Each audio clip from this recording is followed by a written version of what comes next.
Notícia do Jornal do Brasil diz o seguinte: Temer é o chefe da quadrilha mais perigosa do Brasil, diz Joesley Batista. Essa frase, pessoal, foi dita por Joesley Batista durante uma entrevista que ele deu aqui à revista Época, que a revista Época publicou então na primeira página aqui, normalmente como eles fazem com Lula, né? Temer é o chefe da quadrilha mais perigosa do Brasil. E a reflexão que a gente vai fazer nesse vídeo é o seguinte: se Temer é o chefe da organização criminosa, como diz agora a revista Exame que pertence a Grupo Abril de Comunicação, e o outro que pertence à Globo aqui, né? A Globo, a Época pertence à Globo. Então a grande mídia está agora contra o Temer. Aconteceu alguma coisa lá por dentro e eles brigaram lá dentro. Se é assim, e lembrando que essas duas revistas já mentiram muitas vezes, a gente precisa analisar os fatos para ver se isso aqui é verdade ou não antes de sair acusando e se empolgando, porque é uma afirmação que a gente também vem perseguindo. É preciso analisar os fatos. O que a entrevista aqui do Joesley Batista diz coincide com o discurso que Ciro Gomes já vem falando durante muito tempo, desde 2010 ou até antes disso. Michel Temer é o teste de ferro de Eduardo Cunha.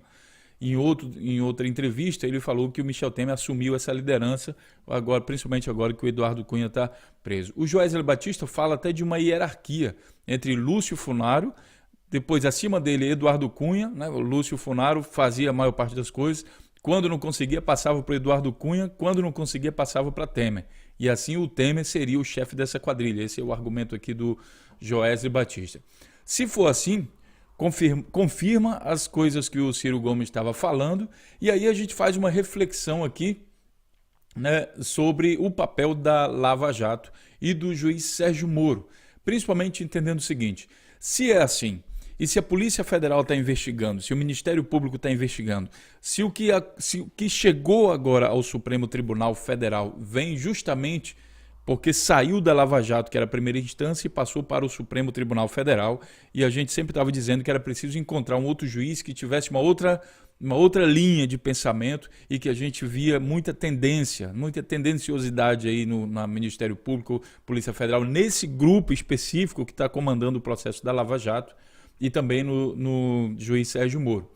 Se é assim, se essas notícias aqui são verdades, por que então que o Ministério Público, junto com a Polícia Federal, aquele grupo lá que inclusive publicou no Facebook que era a favor do Aécio Neves e não sei o que mais, afirma que tenta tirar o foco desse processo, dizendo que o chefe máximo dessa corrupção é outra pessoa, que eu nem vou falar aqui para não citar o caso, convocando entrevistas, chamando a atenção de toda a mídia para dizer: olha, é ali, aquele que é o corrupto, apontando, no caso para o Lula, vamos falar logo claro, apontando para o Lula, tirando a atenção do grupo, sabendo que eles têm as provas. E também qual o papel do Sérgio Moro em julgar esse caso, principalmente lembrando o seguinte: Eduardo Cunha é corrupto aí meio que provado. E Sérgio Moro absorvendo a mulher do Eduardo Cunha, dizendo: olha, não, ela não poderia saber do dinheiro que ele tinha no exterior, $1 milhão, que ela gastou quase tudo em joias, em roupas e em grifes, em coisas caras.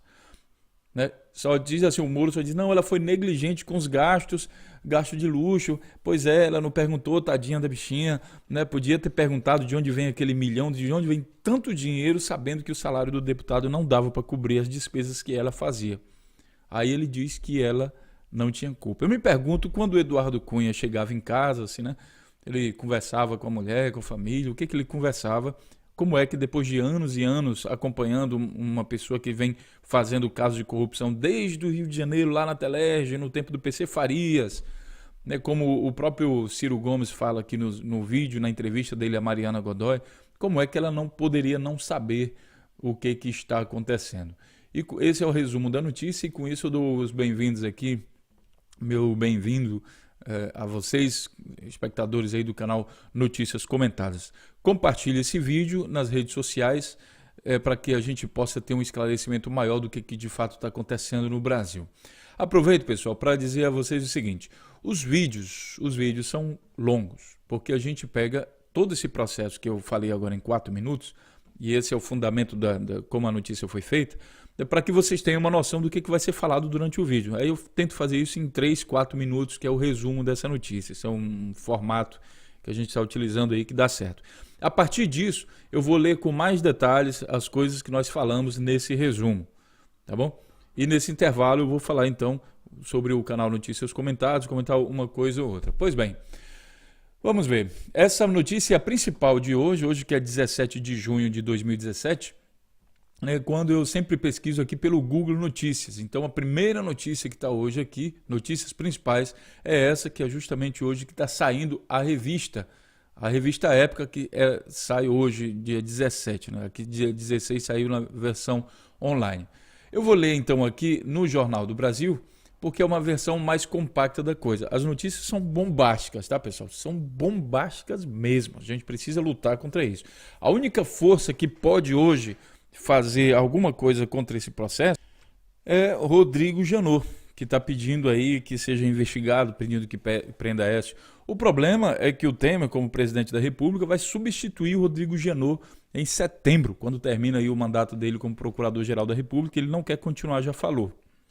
Ou seja, temos um perigo muito grande do mal, no caso aqui, vencer o bem, que é o Temer deixar de ser investigado. Porque, imagina, o Temer não vai indicar como procurador-geral da República alguém que vai fazer alguma coisa contra ele. Ele já vem praticando isso em outros órgãos e não vai fazer agora diferente aqui na Procuradoria-Geral da República. Enquanto isso, o Joesley Batista, um dos donos da JBS, falou em entrevista que o Temer é o chefe da maior e mais perigosa organização criminosa desse país, estabelecida na Câmara dos Deputados. Ele afirmou que, junto com outros políticos do PMDB, como Eduardo Cunha, Henrique Eduardo Alves, que também foi preso, Gedel Vieira Lima, Temer montou um esquema para receber propina em troca de apoio no Congresso e em órgãos do governo. Ele fala aqui basicamente que com o dinheiro que ele capta dos empresários, ele compra o apoio dentro do Congresso.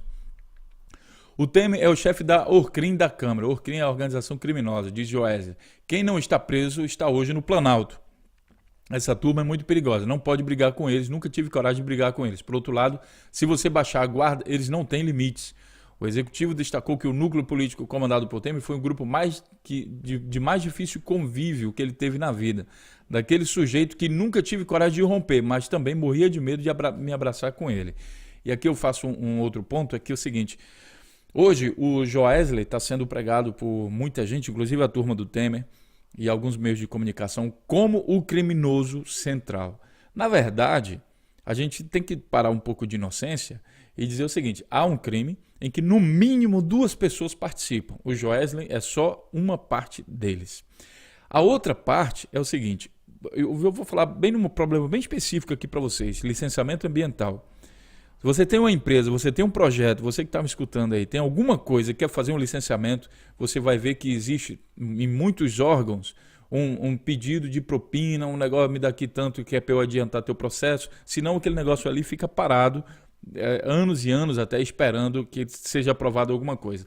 Ou seja, as pessoas às vezes dos órgãos públicos são muito responsáveis pela corrupção que ocorre ali dentro. Quem paga também, porque aceita o sistema. Em vez de denunciar, acaba aceitando. E aí a gente tem uma situação onde tem 2 culpados. Quem é mais culpado, não sei te falar. Depende da situação. Mas isso existe. No caso do Joesley Batista, para que a JBS continuasse alguns trabalhos lá que eles tinham a ambição de fazer, por exemplo, até mesmo uma simples licitação pública. Eu quero participar. Beleza, JBS, você só vai ganhar se você pagar tanto aqui para cá, para lá, para não sei pagar. Senão você está fora. Mas não é licitação, não deveria ser claro? Mas não é claro. Muitas licitações já se sabe quem vai ganhar. Por quê? Por causa desses acertos antes. E se as empresas grandes não participarem disso, elas ficam fora. Aí eles fazem uma empresa que era pequena ficar grande por causa desses processos de corrupção. Isso é fato, existe. E ao que parece, a JBS não quis ficar fora dos processos, cresceu bastante participando desse tipo de coisa. Tá? Então, existem 2 culpados. Joesley Batista é somente um deles. A empresa JBS não pode ser culpada, na minha opinião. É o Joesley Batista. Aqui são muitos empregos aqui que estão em jogo. Já destruíram empresas como a Odebrecht e outras, e quem está pagando no final das contas é o povo, porque os verdadeiros responsáveis não pagam o que eles fizeram. Então, Joesley ressalta que Gedel seria o principal interlocutor entre o empresário e o Temer. De 15 em 15 dias era aquela agonia terrível. É interessante o depoimento dele, viu? Sempre querendo saber se estava tudo certo, se ia ter delação, se eu estava cuidando dos dois. O presidente estava preocupado. Quem estava incumbido de manter Eduardo Cunha e Lúcio Funaro apontado como operador do ex-presidente na Câmara calmos, era eu. Então, o Joesley Batista que pagava dinheiro para que o Cunha e o Lúcio Funaro ficassem calados, não denunciassem.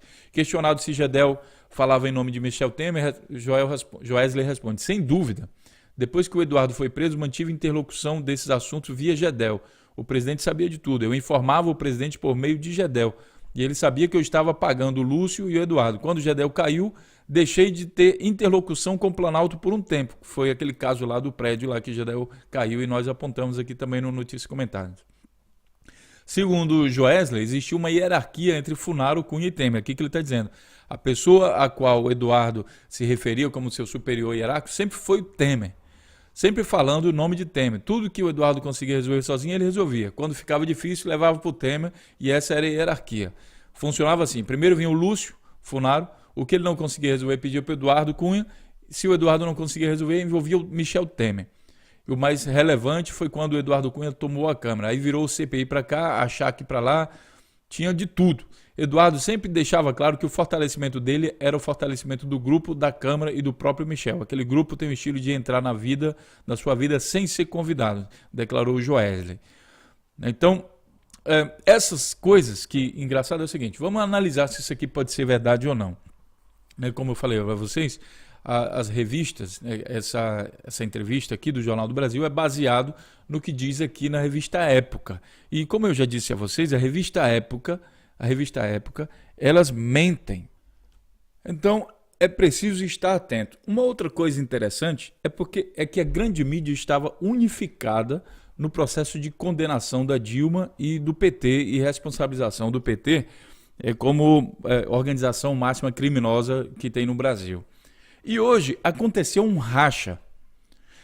Nesse racha, a gente ainda vai descobrir isso com o tempo, somente com o tempo, tá? Que a gente vai descobrir por que o racha. Aqui a revista Exame, que pertence aqui ao Grupo Abril, tá? Junto com a revista Época, que pertence à Globo, tá meio que num racha com a revista Isto É, que pertence aqui ao Editora 3. Aqui embaixo você está vendo. A Editora 3, que também é dona aqui do site Terra.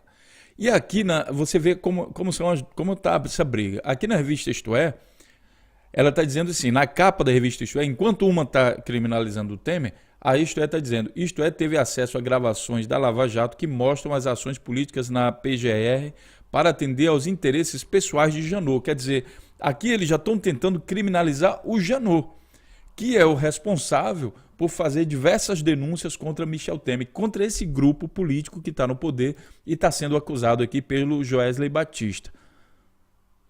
É preciso ler os dois lados. Você não pode abraçar com um, eu gostei mais desse aqui, nada daquele. Não, é preciso abraçar os dois lados, porque agora sim, com esse racha, dentro da grande mídia, a gente tem chance de saber um pouquinho mais da verdade. Pouquinho mais, tá? Então, é preciso ler os dois lados. Mas é muito interessante para o Brasil o momento em que existe esse racha aí na grande mídia. Agora, com a internet, a gente vai explorar isso melhor. Antigamente, como não tinha internet, eles abafavam o caso lá para frente e ficava isso. Hoje não, a gente registra isso. Agora, como saber se o discurso de Joesley Batista aqui na revista Época está sendo tendencioso ou não? Olha, pessoal, o que a revista Época está falando, o que, na verdade, essa entrevista que o Joesley Batista está falando, ele está confirmando a versão do Ciro Gomes, numa entrevista aqui de 38 minutos, que você vai ver essa parte que ele fala aqui do Michel Temer. Eu vou deixar o link aqui para todos vocês, tá? Ele fala exatamente isso. Não com tantos detalhes como o Joesley Batista, mas tudo que o Ciro Gomes tem falado, que inclusive tem caído aí na opinião de muitos como sendo um louco, que critica, que fala isso, que fala aquilo, e que não tem fundamento as críticas dele, ninguém leva mais a sério porque ele fala com muita raiva. Está sendo tudo confirmado agora. Aqui é o que ele fala, está sendo confirmado pelo Joesley Batista. E caso não aconteça nada com o Joesley Batista, porque o Temer está com raiva também do Joesley Batista, como mostrou aqui o blog do Kennedy, o presidente Michel Temer fez pronunciamento forte e correto, levando em conta a estratégia para enfrentar, quer dizer, já coloca a opinião dele aqui, levando em conta para enfrentar a estratégia da maior crise do seu governo. Essa notícia aqui, esse blog é de maio de 2017. Travou o embate direto com o Joesley Batista para ferir a imagem do empresário e rebateu a materialidade das acusações com foco em diferenças entre a gravação e depoimento de Joesley no Ministério Público. Temer procurou demonstrar aos políticos e empresários que seu governo tomou medidas importantes. Aqui ele já começa a dar uma puxada. E a gente tem que ver que esses repórteres, eu acho que a grande mídia também tem responsabilidade nisso, quando finalmente a gente chegar à verdade, sabe, todos esses que puxaram o saco do Temer, que fizeram babação de ovo, todos os jornalistas, eles também têm uma certa responsabilidade com isso. Claro que o jornalista tem um chefe e o maior responsável por isso são os seus chefes, que participaram desse processo. Então, a coisa é complexa e há de se distribuir responsabilidade para muitos lados. Agora, se a gente sabe disso, confirmando aqui as informações de Ciro Gomes e Joesley Batista em períodos de tempo diferentes, é preciso dizer isso, Ciro Gomes vem falando isso historicamente, o Joesley falou só agora, que pegaram no pé dele e ele abriu o bico só agora, né? Mas o Ciro Gomes já vem falando isso historicamente. É preciso levar isso também em consideração. Ao que tudo indica, as coisas que o Joesley Batista está falando, segundo a revista Época aqui, são verdadeiras, porque tem confirmação de outras pessoas envolvidas. Agora, se é assim, eu me pergunto por que a Polícia Federal com o Ministério Público, da Operação Lava Jato aí, por que eles insistem no caso de que quem é o comandante máximo desse esquema é uma pessoa em que hoje não se tem provas contra ele. Só existe convicção, que é o Lula. Eles insistem nisso. Inclusive, na hora de pedir a pena, eles pediram uma pena maior do que aquilo que seria recomendado para aquele caso lá, caso aquilo lá fosse comprovado.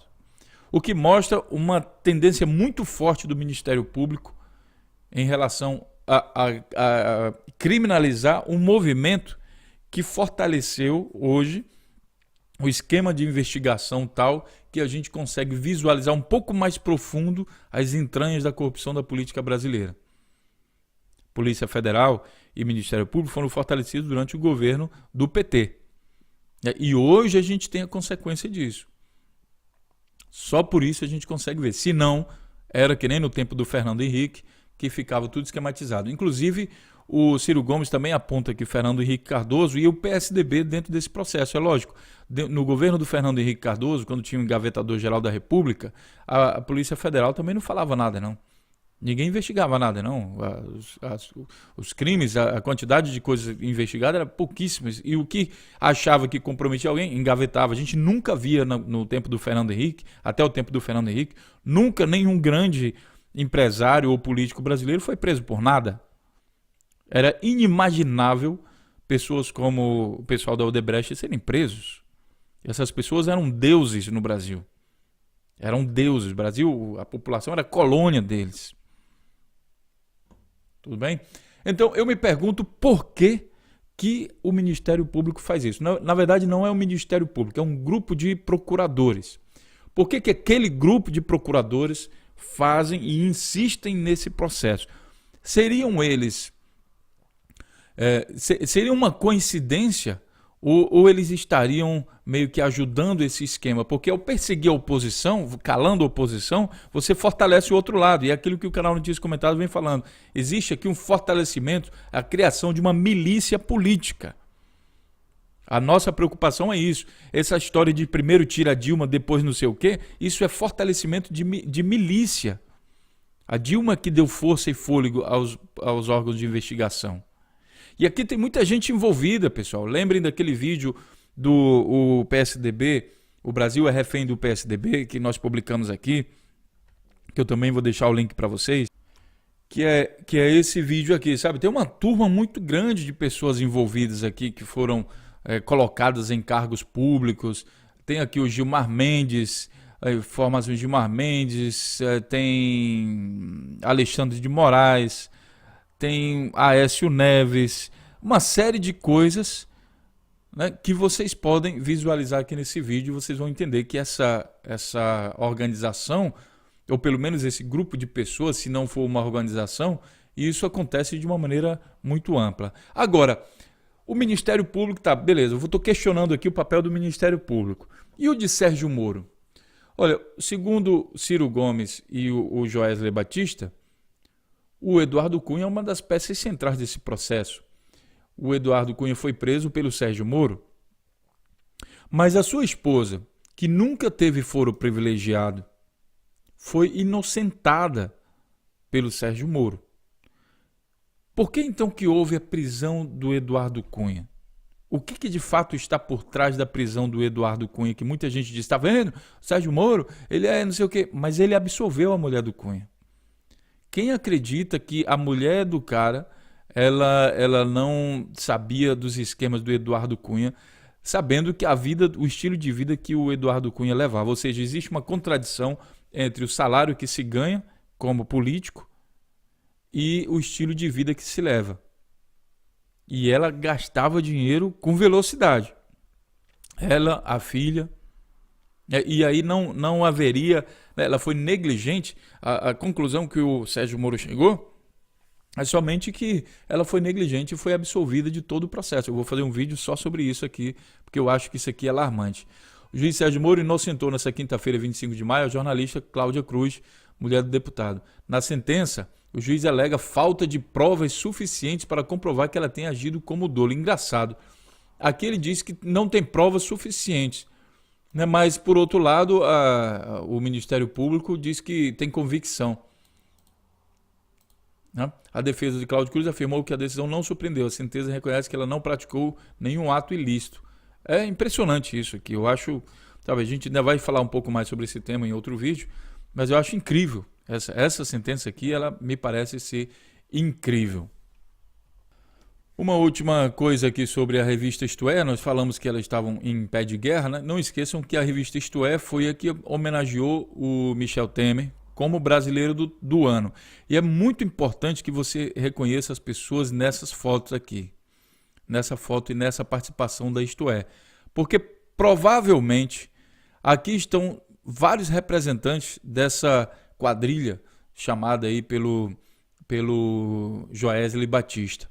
Toda essa quadrilha junto está sendo premiada aqui pela revista Isto É. Qual o envolvimento da revista Isto É dentro desse processo? Olha, Michel Temer, Sérgio Moro, a gente não consegue dizer logicamente aqui quem faz parte da quadrilha, mas é interessante que vê alguns membros desse pessoal sendo premiados no mesmo evento, um evento tal em que aparece a famosa foto do Sérgio Moro dando risadas, aí tomando alguma coisa com Aécio Neves, que hoje está prestes a ser preso. Nas fotos vocês veem a cúpula do PSDB e a cúpula do PMDB e Sérgio Moro participando de todo o processo, rindo e como se tivesse grandes amizades, né, e tudo mais. Aí você vê também uma figura interessante, João Dória, que queria visitar o Lula na cadeia, e ele tinha certeza disso. Eu me pergunto como é que ele poderia ter certeza de alguma coisa se ele não soubesse o que estaria acontecendo e quem são as forças que estão agindo aí por trás para colocar Lula na cadeia. Como ele poderia ter essa certeza, tá? Então é isso aí. Deixo esse vídeo aqui a vocês. Esse foi o vídeo sobre essa questão do Temer ser chefe da quadrilha. Lembrando no final que vocês poderão cortar o vídeo, né, aqueles primeiros 4 minutos que a gente fala aqui sobre o resumo da notícia, e isso pode ser feito também em outros vídeos. Eu estou autorizando que vocês façam, espalhem essa notícia. O principal intuito do canal Notícias Comentadas é espalhar um pouco mais de reflexão sobre as coisas que de fato acontecem no Brasil. Então, para facilitar a divulgação dessas notícias, eu vou estar sempre fazendo o resumo da notícia no início do vídeo, tentando fazer esse resumo no máximo aí entre 1 e 3 minutos, para que isso depois as pessoas possam baixar, recortar e espalhar também pelo WhatsApp, Facebook e outras vias de comunicação, tudo bem? Do mais, Se você quiser saber um pouco mais e discutir, aí você permanece aqui no canal Notícias Comentadas, compartilha somente o link dos vídeos, porque fica um pouco grande, né? Você compartilha os links e a gente vai comentando aqui, e fique à vontade para comentar, que a gente não tem censura. A gente pode até ter nossas opiniões, mas não temos censura, e as opiniões vão ser discutidas aqui dentro de um campo democrático, de uma arena democrática, aqui liderada pelo Morpheus, também conhecido como oráculo aqui do canal Notícias Comentadas. Meu muito obrigado e até a próxima notícia.